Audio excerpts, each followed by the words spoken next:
E aí, pessoal, tudo bem com vocês? Eu espero que sim. E hoje nós vamos fazer a revisão da nossa primeira unidade da nossa apostila de Sociologia, tá certo? Onde a gente trabalhou aí duas grandes figuras, né, da modernidade, que são Emile Durkheim e Karl Marx, né?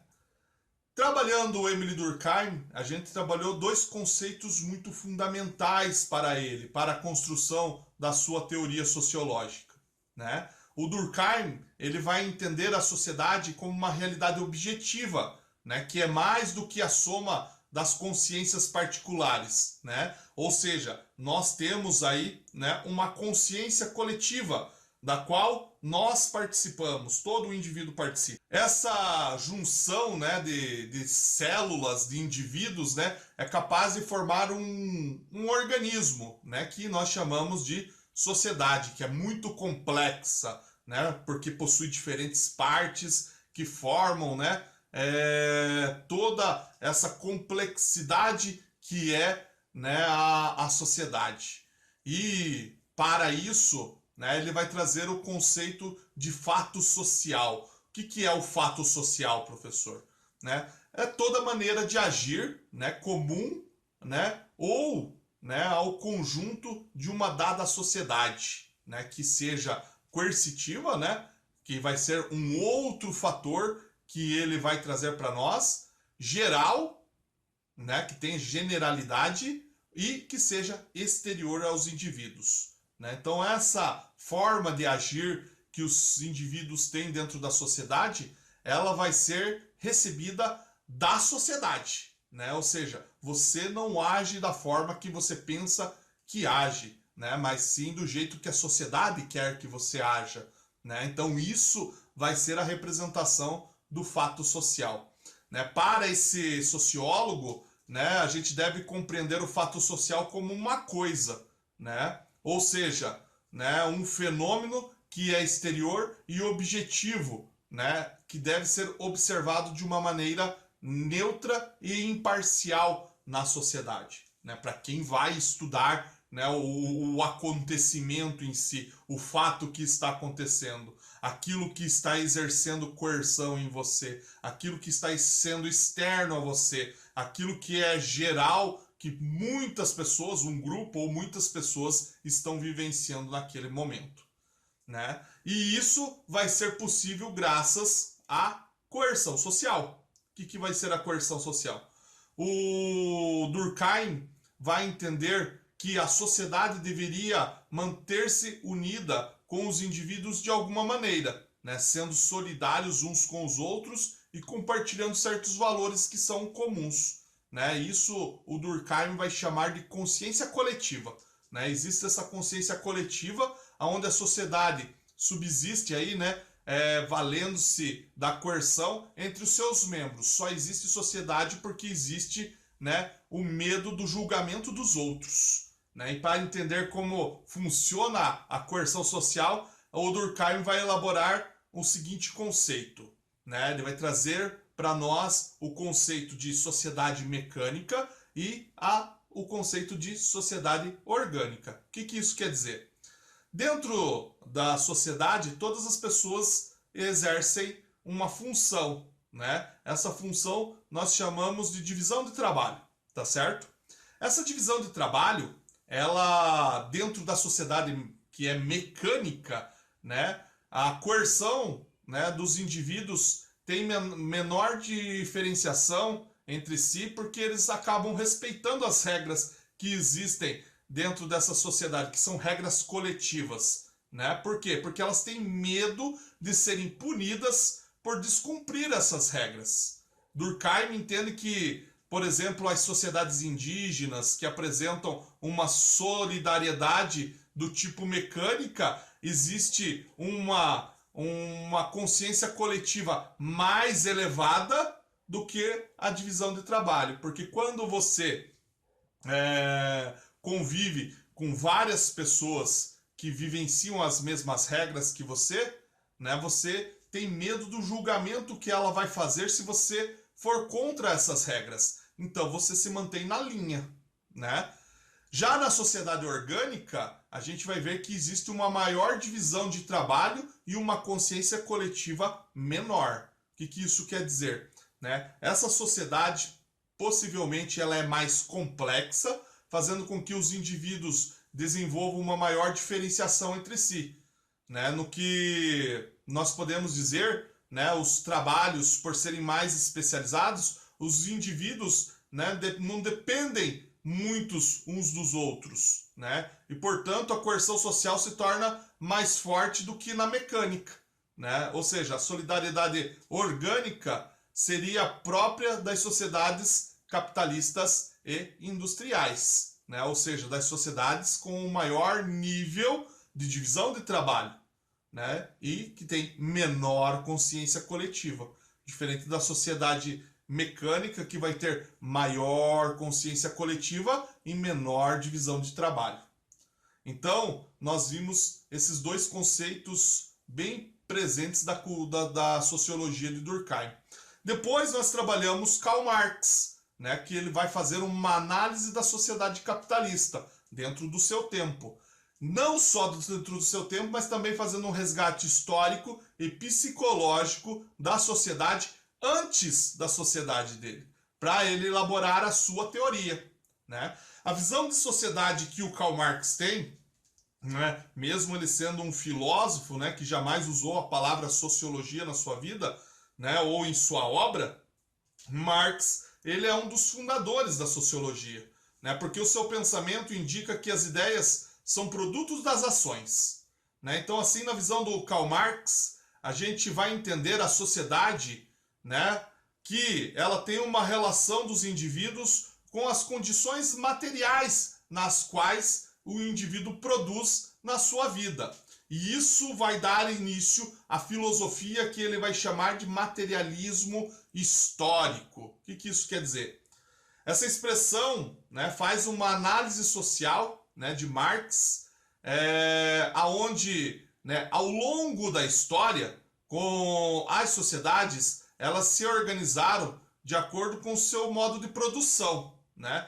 Ou seja, com base na forma que elas produziam materialmente a sua realidade, né? Então, lá, por exemplo, no feudalismo, que é uma das disciplinas que nós estamos vendo agora lá em história, né? A gente viu que existe um modo de produção, um modo de viver, uma divisão social baseada que é própria do feudalismo, que é diferente do que vai ter no momento capitalista.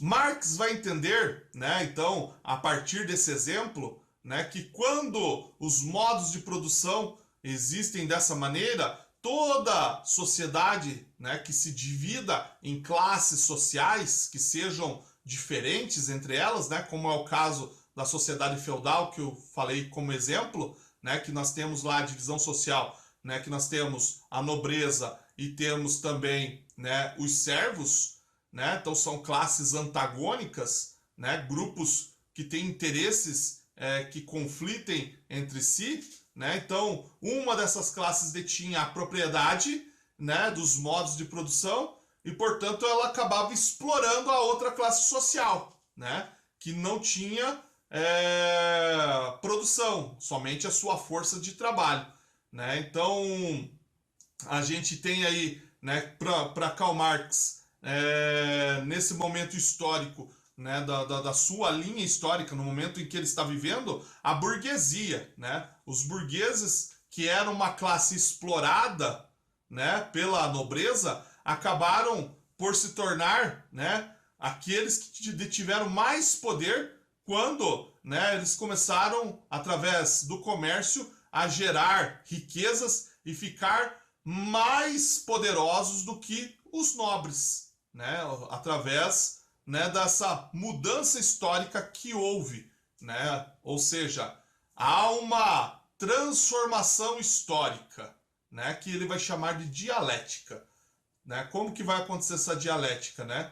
Então, em algum momento da história, a classe explorada perceberia a sua condição e ela vai querer promover uma mudança social. Ela vai querer sair do estado de explorado, né, para um novo estado, né, que é um estado não explorado.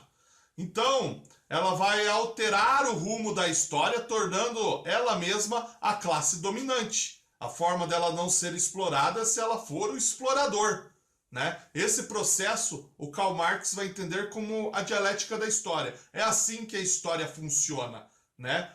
A classe que é oprimida, ela quer ser a classe que oprime, né? Ela quer mudar a sua estrutura, né? Um exemplo disso nós podemos ver também, né, com os burgueses que lideraram a Revolução Industrial, a Revolução Francesa, e tornaram-se dominantes no capitalismo, né? Contudo, né, com a nova classe dominante, né, uma nova classe explorada nasce, né? No capitalismo são os trabalhadores das fábricas, né, que é chamado de proletariado, né?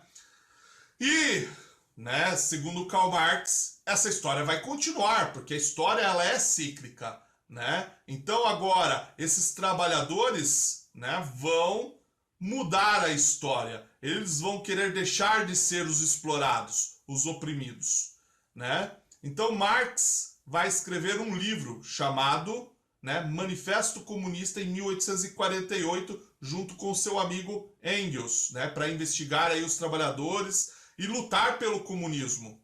O que é esse comunismo? O comunismo vai ser, então, né, segundo esse filósofo, né, um novo momento da roda da história, né, que vai ter que girar essa história, ela vai ter que mudar, né? Ou seja, o modo de produção e a posição social das classes tem que alterar, né? Tem que alterar. Então, é preciso considerar que Marx afirmou que uma vez que o comunismo estivesse instalado, não haveria mais divisão de classes, para que a história não fizesse mais esse looping infinito de mudança entre classes sociais, né? E para isso, né, ele deveria despertar para a realidade, né? Despertar para a realidade, porque a realidade ela não é a forma que ela se apresenta para nós, né? Porque para Marx, né, existe uma ideologia que é uma imagem que esconde e mascara a realidade, né? Então, dentro do seu pensamento, né, existem ideias falsas dentro da sociedade que diz que a sociedade tem que ser dessa forma, né? E na verdade, o comunismo vem ser algo para destravar a mente das pessoas, né, dessa ideologia que mostra que o capitalismo é assim e que as pessoas não podem, né, mudar dentro da história, né? Então ele vai dizer que vai trazer para nós aí que essa realidade, né, pode ser modificada através, né, do comunismo, né? Então nós vamos perceber que a ideologia ela é algo presente na sociedade, mas que ela pode ser alterada, né, conforme o despertar das pessoas, né? Ou seja, elas possam atuar juntas pela mudança, né? E essa mudança, no caso, seria o novo movimento da história. Existe uma diferença muito grande entre o Durkheim e o Marx, que a gente pode perceber, né, gente? O Durkheim, ele organiza toda a análise dele em torno da coerção social, né? Já o Marx vai perceber que a sociedade vive um conflito constante e histórico e que sempre vai se propagar. E a resolução para Karl Marx, no caso, né, para que essa roda da história, dessa dialética infinita de luta de classes possa parar, seria com a implantação do comunismo, né? Então, teoricamente, isso é o que resume o Karl Marx, e também a questão do fato social e da coerção social é o que resume o Emile Durkheim dentro das suas visões sociológicas que nós trabalhamos nessa primeira unidade. Então, pessoal, não deixem de fazer aqui na descrição, né, o formulário com as atividades que eu disponibilizei para vocês e que estará valendo nota, tá certo? Terminando então esse vídeo, vão aqui na descrição e já respondam, né, com o apoio aí da apostila de vocês, a utilização do material de vocês, com relação às aulas que nós já tivemos. Beleza? Então, pessoal, eu fico por aqui e nos vemos na nossa próxima aula. Tchau!